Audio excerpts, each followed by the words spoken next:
कह रहे कोई भी तपस्वी उसकी समानता नहीं कर सकता।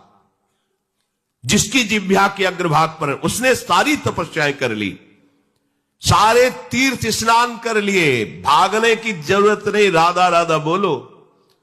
सारे तीर्थ स्नानों का फल तुम्हें उसी क्षण मिल जाएगा जो तुम्हारी जिह्वा के अग्रभाग पर श्री हरि का नाम, प्रियाजू का नाम विराज। सारे वेदों का अध्ययन कर लिया, अब उसे कुछ अध्ययन करने की जरूरत नहीं है।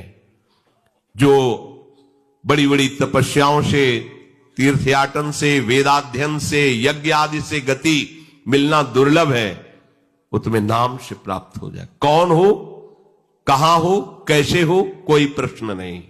जैसे हो, जिस परिस्थिति में, जिस विषय में फंसे हो, वहीं से तुम्हें नाम उठा के महात्मा बना देगा, तुम्हें धनवान बना देगा, यशस्वी बना देगा, तुम तेज से संपन्न हो जाओगे। नाम का तेज, भगवान नाम का तेज है, प्रताप है भगवान नाम का। एक बार नाम आप बसा के तो देखो हृदय में, जोर से आलाप लोगे नाम का, प्रकृति का परिवर्तन हो जाए। अरे स्वामी का नाम है, सुमेर पवन सुत पावन नामू अपने बस करी राखे। जपहि नाम जन आरत भारी, मिटहि कुसंकट होय सुखारी। इदम ही पुंसस तपसः श्रुतस्य वा, स्विष्टस्य सूक्तस्य च बुद्धि दत्तयोः, अविच्युतोऽर्थः कविभिर निरूपितो यदुत्तम श्लोक गुणानुवर्णनम। बड़े बड़े वेदनिष्ठ ब्रह्म ऋषियों ने निश्चय किया है कि भगवान के नाम का निरंतर जप, गुण कीर्तन, इससे बड़ा कोई तप नहीं है, कोई वेदाध्ययन नहीं, कोई यज्ञ नहीं, कोई ज्ञान या कोई दान इससे बढ़कर के नहीं है। बस प्रभु के नाम में तुम्हारी प्रीति हो जाए। ये कलिकाल किसी को बख्शेगा नहीं, अगर नाम जप नहीं तो बुद्धि को भ्रष्ट कर देगा। इसका प्रभाव है कपट, चतुरता, बेईमानी और पापाचरण में रति, इसका प्रभाव है।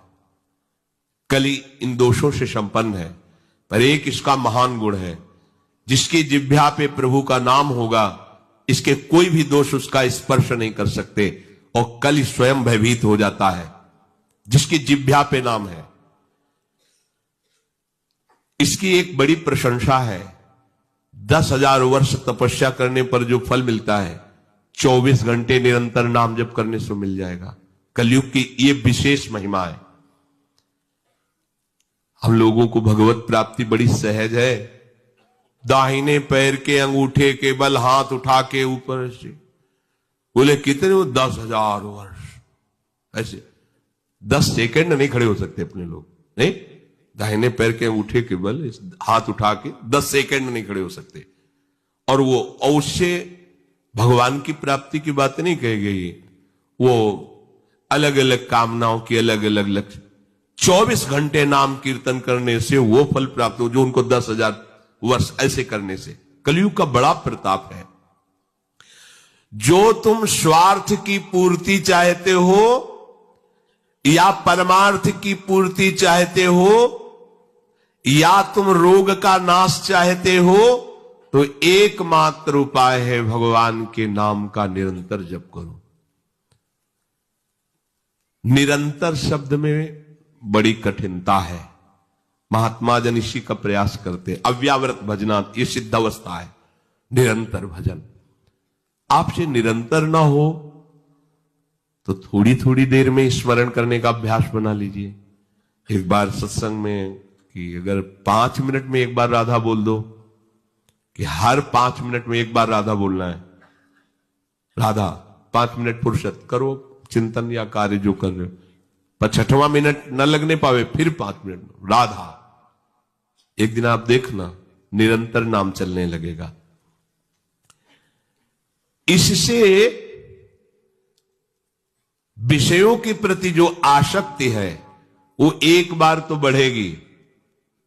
होम्योपैथिक दवा जैसे नहीं, रोग एक बार उभरेगा, आपको लगे, वो बढ़ती नहीं है, अंदर छुपी हुई निकलती। ध्यान से सुनोगे तो प्रश्न खत्म हो जाएंगे। अपने लोगों के प्रश्न रहते हैं, जब भजन में बैठते हैं तो बड़ा मन चंचल होता है, बड़ी गंदी बातें आती हैं, ये वो हम भी कह रहे हैं। जब आप नाम जपना शुरू करोगे तो पहले आपको जलन होगी, आपके अंदर ये विकार दिखाई देंगे, पर ये आते नहीं हैं, ये जाते हैं। धीरे धीरे इनका शमन हो जाएगा। और जब कभी आपको ऐसा लगे कि अब नाम जपने में हमारा एकाग्रमन नहीं हो रहा, तो बहुत सुंदर उपाय है, ताली बजाकर नाम कीर्तन करने लगो। अपने को विजय प्राप्त करना है मन पर और विषय भोगाभ्यास पर। और ये ऐसा नहीं कि ये नाचना गाना ये सब ऐसा नहीं, इससे भगवान की प्राप्ति हो जाती है। जितने बड़े बड़े महान भक्त हुए सब नृत्य करते थे। मीरा जी रात रात भर नृत्य करती गिरधर के सामने। नरसिंह मेहता की करताल प्रसिद्ध थी। 4 भक्त साथ है, करताल लेकर नाचते, गोविंद रीझ जाते हैं। जहां कहीं 4 भक्त मिलकर कीर्तन करते होते हैं, नृत्य करते होते हैं, उन्हीं के बीच में गोविंद भी नाचते होते हैं। हमारी अभी दृष्टि मायाकृति, इसलिए हम देख नहीं पा रहे। प्रह्लादस्तालधारी तरल गतितया चोद्धव कांस्यधारी वीणाधारी सुरसिंह स्वर कुशलतया राग कर्तार्जुनो भूत इंद्रो वादीन मृदंगम जय जय सुकराः कीर्तने ते कुमारा यत्रागे भाववक्ता सरस रचनया व्यास पुत्रो बभूव। एक बार इन बड़े भक्तों का मिलन हुआ। श्री प्रहलाद जी, उद्धव जी, नारद जी, सनक सनंदन जी, सुखदेव जी आदि। अब इतने बड़े महापुरुष एकत्रित हुए तो बोले भगवान को बुलाया जाए प्रगट में। बोले एक ही उपाय है, मद भक्ता यत्र गायंती प्रतिष्ठाम। नारदा नारद जी ने कहा भगवान वहीं आ जाते। तो श्री प्रहलाद जी ने ताल देना प्रारंभ किया। ये भगवान को बहुत प्रिय है।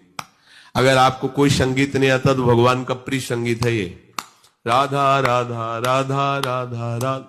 ना किसी की जरूरत है और ना किसी के सहयोग की। ले भाई ढोलक हारमोनिया अगर नहीं बजा लेते हो, कोई राग लेता, हम कह रहे कोई राग ले, राधा राधा राधा राधा ताल की, ये हमारा ताल बज रहा है।